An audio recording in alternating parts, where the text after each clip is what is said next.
Good morning, gang. Happy Monday morning, Labor Day. Hope you all are enjoying an extra long weekend here. Get a few things done, wrap up summer. Got a question for you. Here it is. It's a long weekend. Let's say you've gone out of town, decided to go spend time at the beach or go to grandma's or something like that, one last barbecue. And you come home today and somebody else is living in your house, right? Okay. What are you going to do? You're going to call the police? And the police say, sorry, you're imagining it. There's nobody there. Yeah, there is. I can see them. They're sitting at the kitchen table, drinking my beer, eating my hot dogs, right? What do you do? That's kind of what's going on in Colorado right now. And we're going to continue a little bit about what was going on yesterday, what I talked about. This is the situation.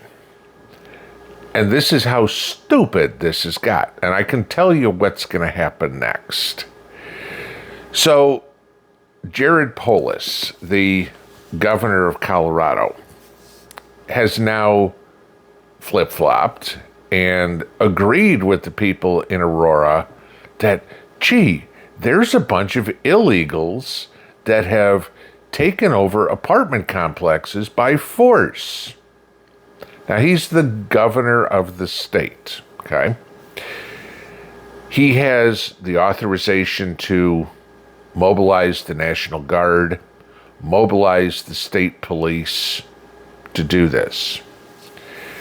Jared Polis yesterday decided that his best course of action was to ask the courts if he can get an eviction notice. Right? Okay. So let's go serve these people and tell them they have to show up in court 30, 60, 90 days from now to be evicted. Right?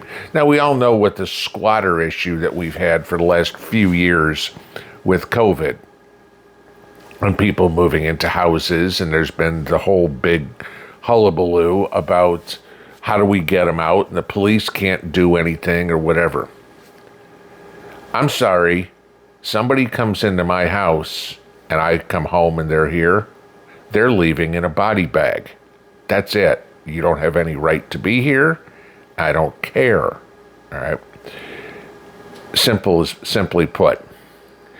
So we know the stories about the Hells Angels and the Outlaws going to Aurora. And I know there's a lot of people out there saying, oh, it's not true or anything like that, even though there's video up there of not just, I know there's fake videos up there, guys showing videos of lines of motorcycles going, saying, well, gee, they're heading there. They could be heading anywhere. Okay.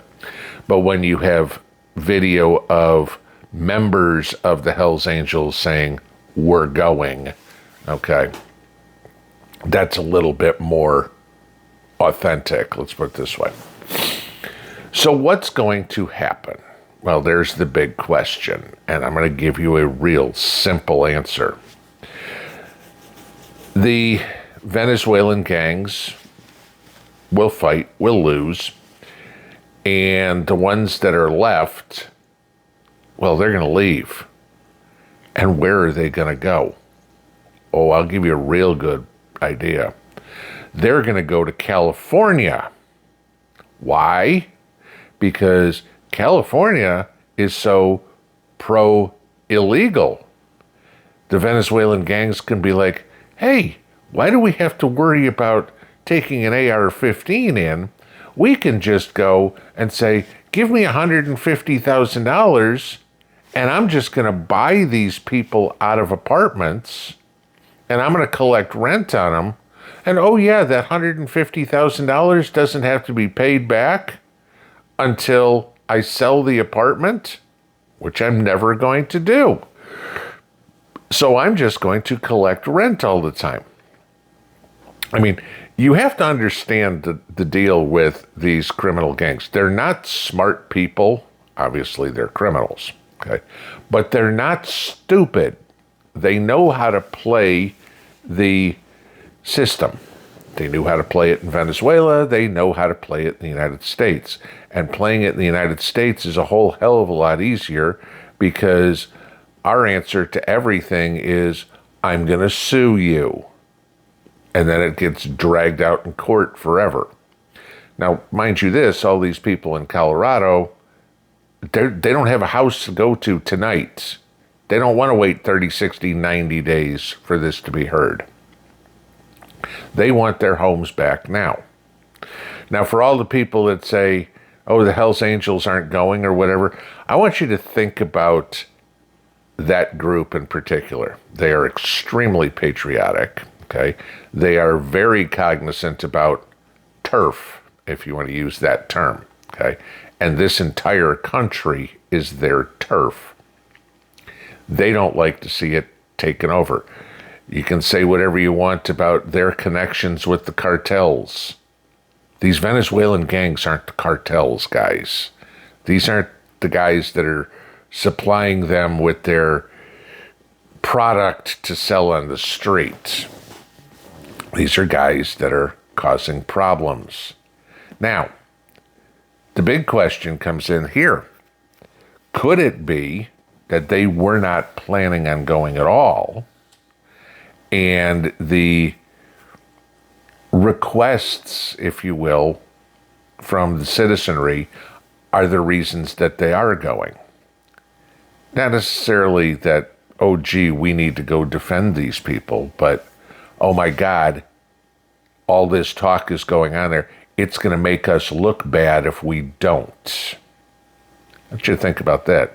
This could have all been a massive campaign to entice them to go to save their reputation. Ever think about it that way? And then, of course, you go, well, why would the Outlaws go, or any of the other groups? I guess there's a group in Colorado that one of y'all was telling me about, biker group that's pretty ruthless as well. They all want bragging rights, a little bit of credibility with the people. Hey, we helped you. They may take that too. I mean, give you this. It was just a couple of years ago, 2022, that Tucker Carlson went to give a speech, or made an appearance, however you want to put it, at a funeral for a member of the Hells Angels. These guys aren't the uber criminals that you may think. They are still proud Americans.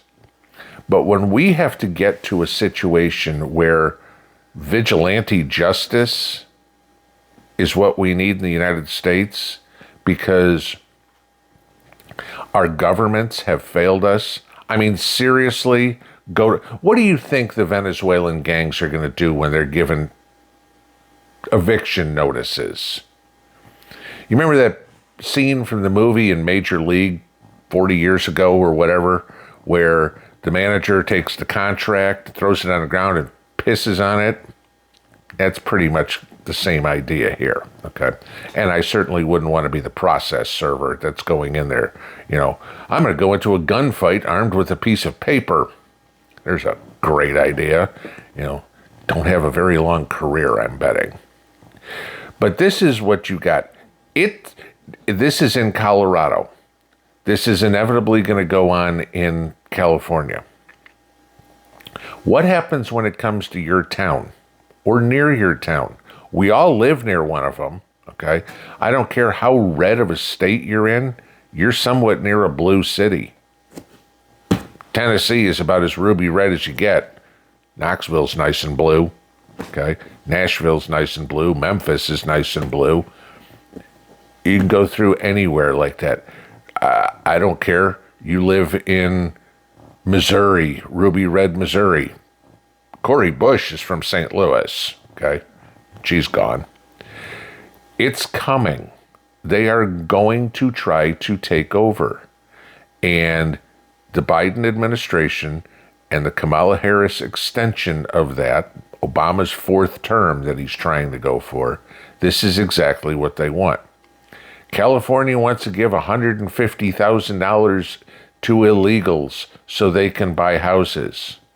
But the 200 some odd thousand people that are living on the street in California who are American citizens, the people who are living in filth in the inner city ghettos, like San Francisco, they don't qualify for that money. No, American citizens don't get any of it. We need, as a country, minus the politicians, to come together to get rid of this invasion. They're pushing harder and harder and harder, and the people are getting closer and closer and closer to revolution. You know it, I know it, everybody else knows it. And eventually we're going to have a tipping point where somebody's going to say, screw this. You look all over Europe right now, and roads are blocked for the call to prayer. Or pick something. And what's going to happen? They dog boomers all the time. Oh, you guys you ruined everything. Okay, I'm not a boomer, but no, they worked for what they got. They built up a life and did it. But boomers are coming to the end of their lives. And I want you to think about this. Let's say some 75-year-old grandfather who wants to protect his kids and his grandkids from communism comes up and says, just got back from the doctor and I've got cancer. Doc gave me 6 months to live. What do I have to lose? I'm going to go drive through this call to prayer. I'm going to go take out a couple of these gang members. That's what's probably going to happen. Because what are they going to do? Sentence him to life? This is the thing. If we want to keep our country, we need to defend our country from all enemies, foreign and domestic. I heard that sometime in my life before. I don't think it had an expiration date on it.